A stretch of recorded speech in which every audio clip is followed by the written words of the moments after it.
Nous sommes au 121e jour de l'année du calendrier grégorien. C'est donc le 1er mai, fête du travail.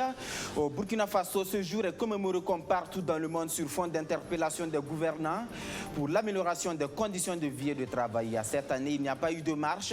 C'est une lettre de protestation que les partenaires sociaux ont déposée à l'issue d'un meeting. Ils y ont cru jusqu'à la dernière minute. Aujourd'hui, c'est un sentiment de déception qui anime les syndicats qui ont participé à la conférence nationale sur le système de rémunération des agents publics. Réunis en coalition, ils dénoncent une trahison et un manque de considération de la part du gouvernement. Voici pour le sommaire. Bonjour mesdames et messieurs, bienvenue à tous. Bonne fête de travail à toutes et à tous. Cette fête du travail a un goût amer pour les partenaires sociaux, vert de rage contre le gouvernement, accusé de faire du dilatoire dans la tenue des rencontres gouvernement-syndicat. Cela fait 2 ans que ce cadre de dialogue et de concertation n'a pas eu lieu, de quoi susciter la colère des syndicats. On écoute Georges Yamba Kwanda, il est le secrétaire général de l'USTB, l'Union syndicale des travailleurs du Burkina Faso. Nous ne sommes pas partis donner un cahier de doléances, mais nous sommes partis donner une lettre de protestation au gouvernement. Parce que la rencontre gouvernement-syndicat doit se faire annuellement. Mais comme je vous l'ai dit, depuis 2017 jusqu'à aujourd'hui, il n'y a plus eu de rencontre.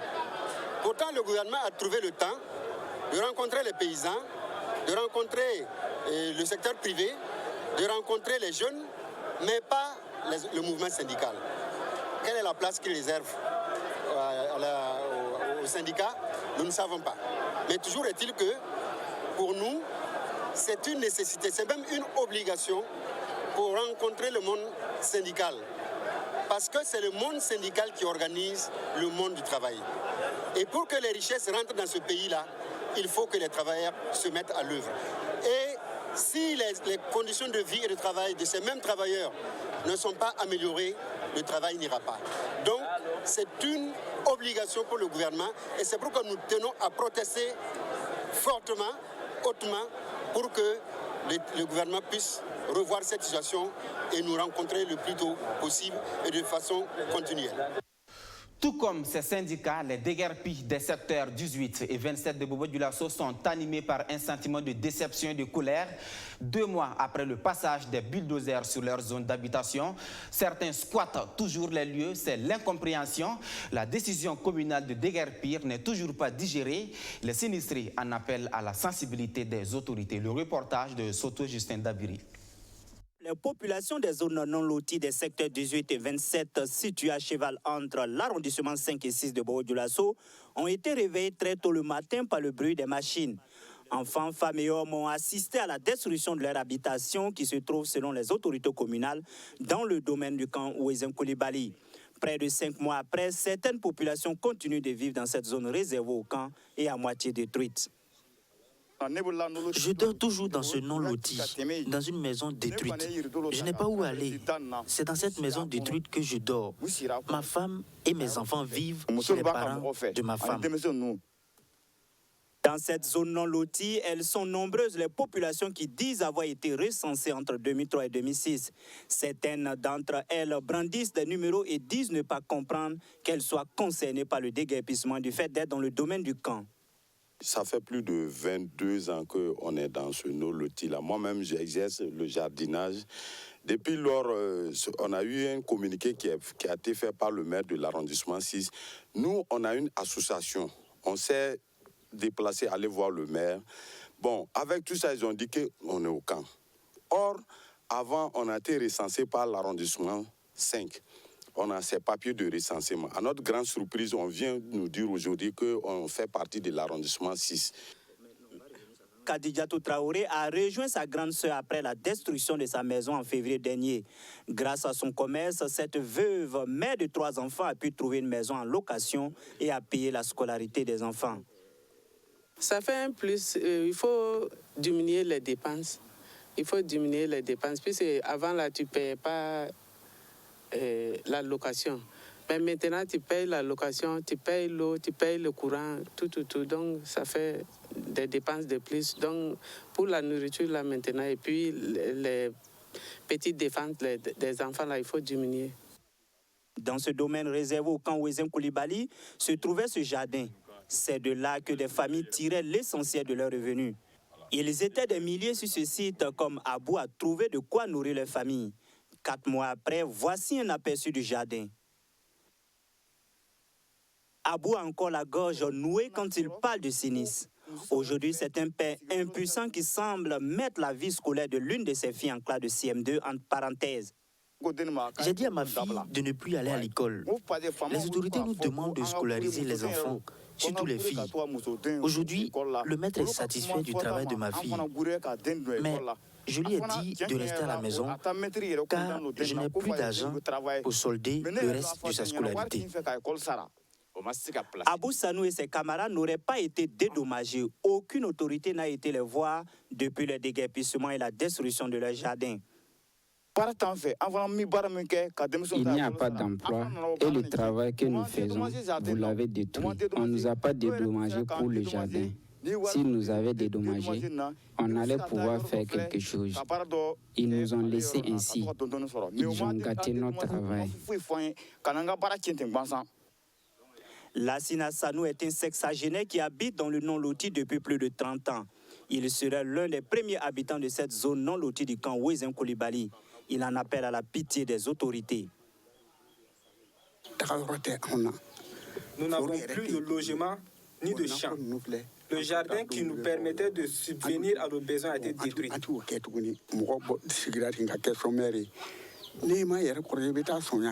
Si nous n'avons plus rien à faire, cela va nous pousser à aller voler.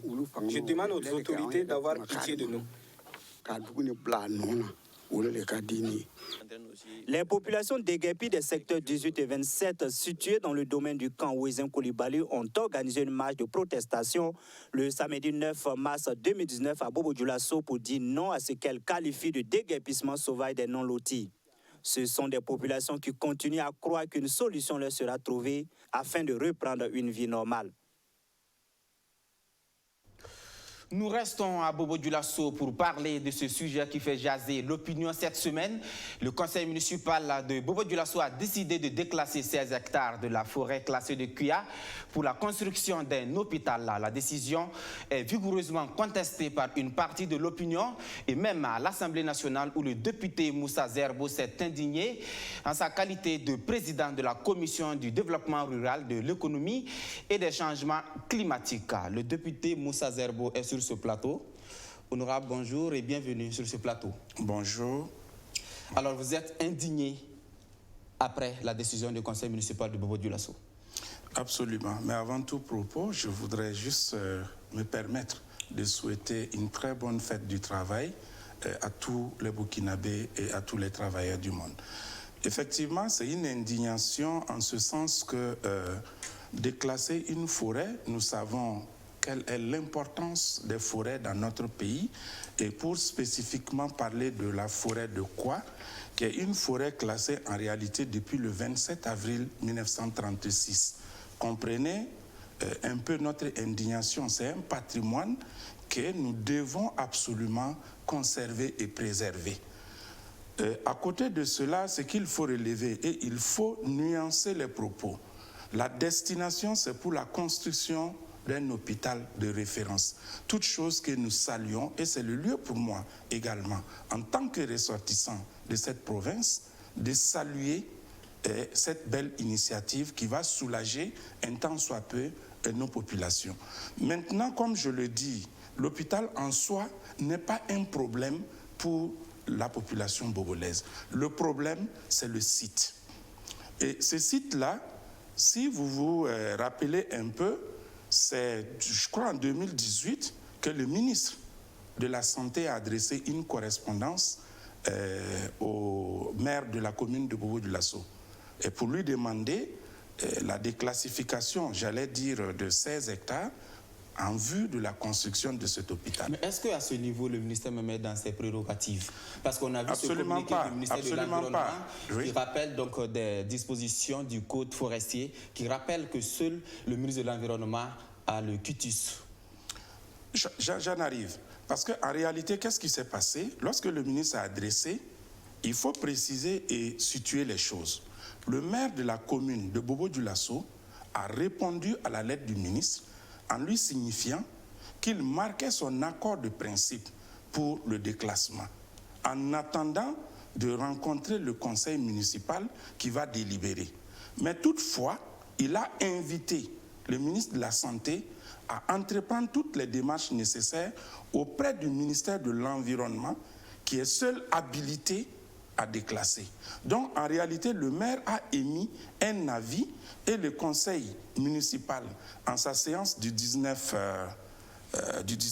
je crois, avril 2019, a délibéré pour dire qu'il donnait son avis favorable pour le déclassement de cette forêt. C'est un avis qui a été émis. Maintenant, nous, notre indignation, c'est que ce soit un avis, nous pensons que cette province est assez vaste. La commune de Bobo est assez vaste et nous estimons qu'il aurait fallu préserver cette forêt-là et chercher un autre site dans le but quand même de permettre à la population bobulaise de bénéficier de cette infrastructure qu'on pourrait dire que nos partenaires veulent construire pour nous. Ne l'oubliez pas, c'est un hôpital de référence sous-régional. C'est très important pour nous et nous saluons cela. Nous tenons à Bobo-Dioulasso à cette infrastructure. Il faut le dire. Sinon, notre indignation, ce n'est pas que nous rejetons la construction de l'hôpital. Nous disons, toucher à la forêt, c'est ça nous condamnons avec la dernière énergie. Nous disons, la forêt là ne doit pas être touchée. C'est tout ce que nous disons. Alors, on a vu justement que le ministère de l'Environnement a essayé de recadrer les choses. On ne sait pas si ça va suffire. Est-ce qu'au niveau de la commission que vous présidez, c'est-à-dire la commission du développement rural, de l'économie et du changement climatique, il y a des actions qui sont prévues? Parce qu'on n'a pas encore entendu le retour du maire. Absolument. En ma qualité de président de cette commission, j'ai déjà adressé une correspondance au Premier ministre, chef du gouvernement, pour qu'on en fasse une question d'actualité dans le but qu'on puisse éclairer la lanterne de la population du Burkina Faso, partant de la population de Bobo-Dioulasso, pour nous dire exactement ce qu'il en est et quelle est la suite qu'on va réserver à cette situation-là. Parce que nous estimons qu'une forêt, pour un pays qui se bat pour la reforestation, est-ce que c'est pendant ce temps, nous allons nous permettre de dévaster 16 hectares? Et je signale en passant, c'est une forêt que je connais très bien, parce que les années 93, à chaque année, avec nos amis venus de Chalon, les Français, nous avons toujours effectué des reboisements dans ce bosquet-là. Je sais de quoi je parle. Je connais très bien la forêt. Et depuis 93, la ville jumelle de Bobo-Dioulasso, qui est Chalon, nous partions chaque année avec nos amis français. Oui, puisque vous êtes fils de la région. Voilà, tout à fait. Ça, en tant que scolaire, on a toujours reboisé dans cette partie-là. Donc, c'est pour cela que nous avons estimé qu'il était bon quand même qu'on puisse revoir la copie, ne pas toucher à cette forêt et trouver un autre site. Et c'est pour cela, en termes de proposition, nous avons dit, les propriétaires terriens sont là, on pourrait éventuellement négocier avec eux pour avoir une superficie pour cela. À défaut de ça, il y a les promoteurs immobiliers qui ont acheté de grandes superficies. Je n'ai rien contre eux, mais je dis tout de même, puisqu'ils ne l'ont pas acquis frauduleusement. Ils ont acquis ces terrains par des ententes et l'État a dû entériner pour les donner. Une négociation pourrait être engagée avec eux. Parce qu'au départ, pour la construction de l'hôpital de référence, nous pensions que c'était une suite logique de l'ouverture de l'école de santé qui est à Belleville au secteur 29. C'était pour permettre justement aux étudiants de pouvoir se former parallèlement dans cet hôpital de référence. Mais si vous regardez un peu les deux sites, c'est diamétralement opposé. L'autre est carrément du côté de Nassau et l'autre est à l'entrée de Bobo. Donc, même si c'était pour faciliter des choses aux étudiants, je parle sous contrôle du ministère, j'allais dire, de la Santé, qui est habilité à donner tous les éclairages sur les éléments que j'avance. Mais ce qu'on aurait entendu et qui reste à vérifier, si c'était une suite à l'ouverture de l'école de santé de Bobo-Dioulasso, je pense qu'il aurait fallu que ces deux centres-là soient côte à côte. Bon, mais grande fut notre surprise lorsqu'il s'est agi de déclasser une forêt que je dis, depuis le temps colonial, je vous rappelle qu'à Bobo, ce n'est pas la seule zone. Il y a la forêt classée de Kunima qui a été déclassée au même moment, et ça fait 2150 hectares. Également la forêt classée de Dendereso qui fait environ 8500 hectares. Et bien entendu, bon, l'autre forêt, ça c'est à Nyangologo, qui a une superficie de 6654 hectares. Donc depuis lors, nous n'avons pas eu connaissance du déclassement, j'allais dire, d'une forêt venant de nous-mêmes. Si vous prenez 1936, ce n'est pas hier, hein? Ça veut dire que c'est depuis le temps du colon. Est-ce que nous, en tant que Burkinabés, quand on a pris notre autonomie, est-ce qu'on a pris l'initiative de déclasser des forêts? La question reste posée. Mais ce qu'on n'a pas déclassé et qui est inscrit au patrimoine, je pense que nous avons intérêt à préserver cette forêt-là. Je signale une fois de plus, nous n'avons rien contre l'avis du conseil municipal de Bobo-Dioulasso. Nous n'avons rien contre la construction de l'hôpital de référence. Nous disons tout simplement qu'il faut préserver notre forêt, qui fait notre fierté, qui permet quand même de lutter contre le réchauffement climatique. Donc, en ma qualité de président de la commission qui est en charge de ces questions, les changements climatiques nous tiennent à cœur. Et pour nous, abattre un arbre, et Dieu seul sait les conséquences que cela a sur l'environnement. Donc, ce n'est aucunement orienté vers une tierce personne. D'accord. Merci beaucoup d'être passé sur ce plateau. Je rappelle que je recevais pour vous le député Moussa Zerbo, président de la commission du développement rural, de l'économie et des changements climatiques. Honorable, vous restez avec nous pour la suite du journal. Le processus de réconciliation nationale bien en marche. L'institution chargée de piloter ce grand enjeu du moment affirme avoir bouclé le traitement de certains dossiers. Le HCROUN, le Haut Conseil pour la réconciliation et l'unité nationale, était face à la presse hier matin. Léandre Bassolé et son équipe invitent les Burkinabés à se réconcilier par la voie de la justice transitionnelle. Rémi Lambert-Nébier.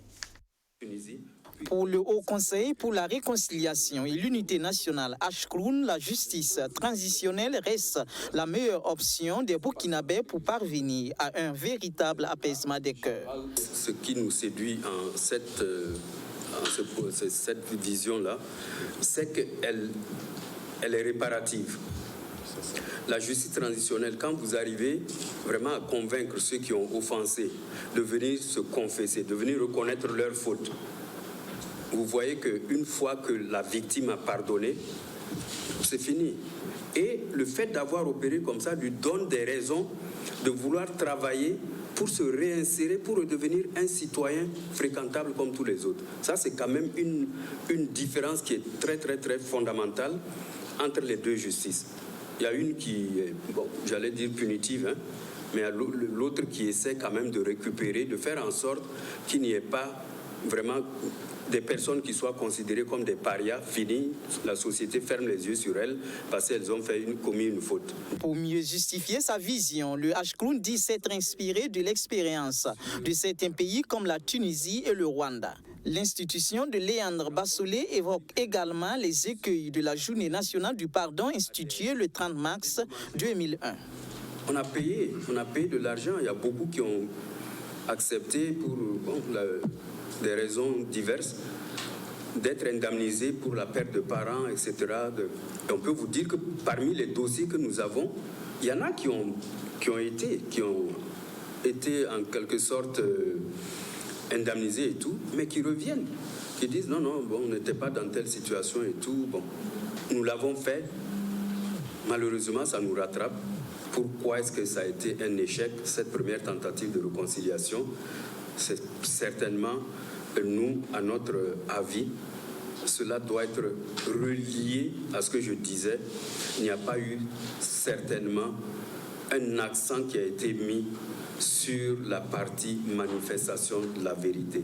Selon le HCROUN, le traitement de certains dossiers à sa charge sont presque bouclés. Il s'agit, entre autres, des dossiers du syndicat autonome du ministère des Affaires étrangères, de l'Association nationale des travailleurs déflatés, issus des privatisations liées au plan d'ajustement structurel, des décisions de justice, du foncier, des députés de la législature 2012-2016. Certains dossiers individuels ont trouvé leur aboutissement. C'est le cas des 156 dossiers des femmes de l'Egmalogo à Bobo-Dioulasso, dossier que nous considérons désormais clos. Le dossier des militaires radiés de 2011 serait également dans une phase d'achèvement. Cependant, le HCROUN invite les autorités étatiques à se pencher sur ces difficultés financières et logistiques qui risquent de compromettre l'aboutissement de sa mission. L'action est concrète, elle est inédite et historique depuis le 23 avril dernier au centre hospitalier de Tengandogo. Plus besoin de se déplacer à l'extérieur pour se faire opérer du cœur. L'intervention est possible et elle s'est poursuivie. 9 enfants en tout ont été opérés avec succès par des médecins burkinabés. Arsène Konditamdi. Dans ce bloc opératoire du centre hospitalier universitaire de Tengandogo, le personnel sanitaire est au four et au moulin. Dans quelques minutes, une fillette doit passer sur la table d'opération. Le moment venu, ce sont d'abord les anesthésistes burkinabés qui font des injections pour endormir la patiente. Une fois terminé, les chirurgiens peuvent procéder à l'opération afin de corriger les anomalies constatées au niveau du cœur de cette fillette.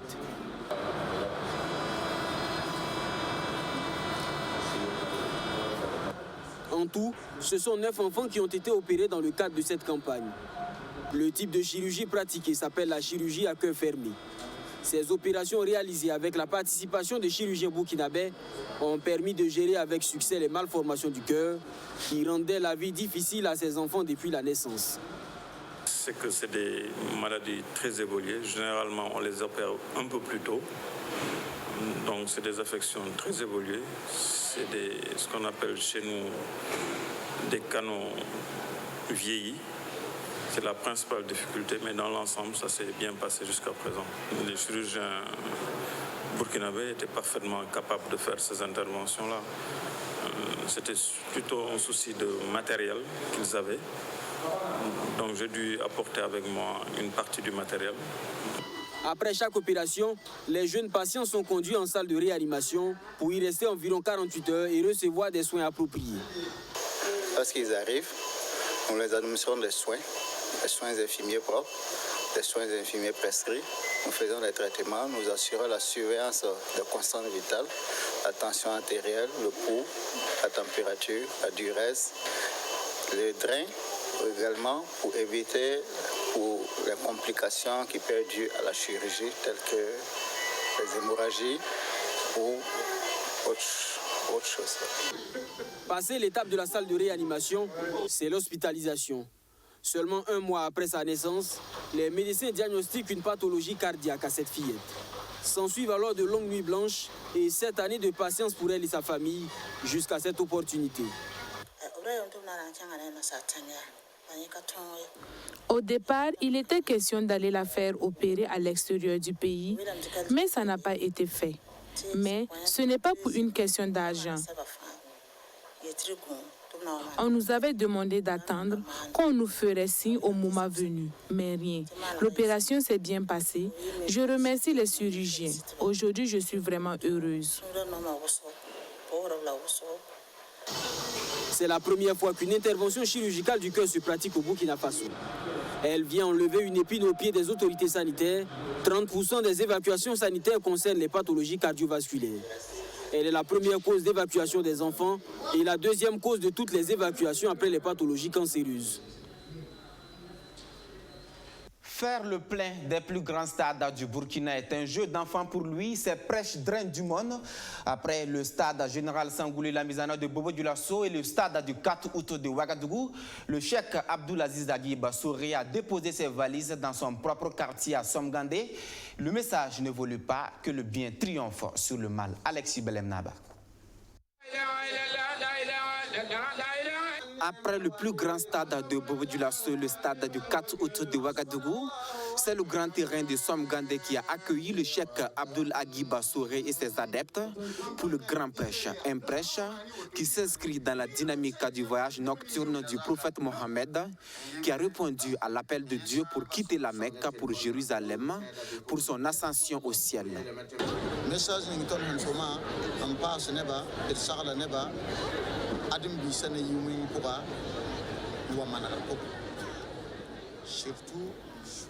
Le message que nous avons donné, c'est d'inviter les gens à quitter le mal pour le bien, surtout en faisant preuve de pardon et d'oubli. Dieu est un homme de pardon. Il veut des gens de pardon. C'est pour cela que la plupart de nos messages sont axés sur les notions de pardon et d'oubli. Si vous voyez que la misère persiste dans le monde, c'est à cause de l'escroquerie. Il faudrait qu'on dise aux gens d'abandonner cette pratique pour avoir des bénédictions de Dieu.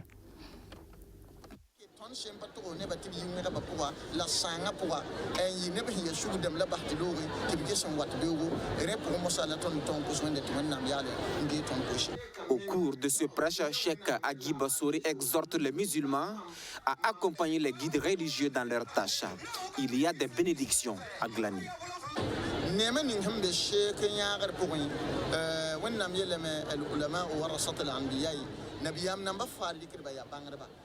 Il y a tout à gagner dans le respect d'un guide religieux.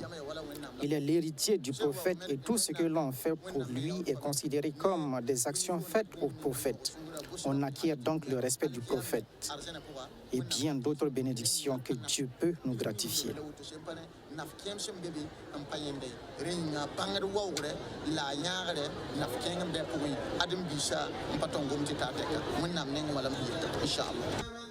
Homme de foi, nul n'est au-dessus de la loi, dit le cheikh Aghi Bassouré.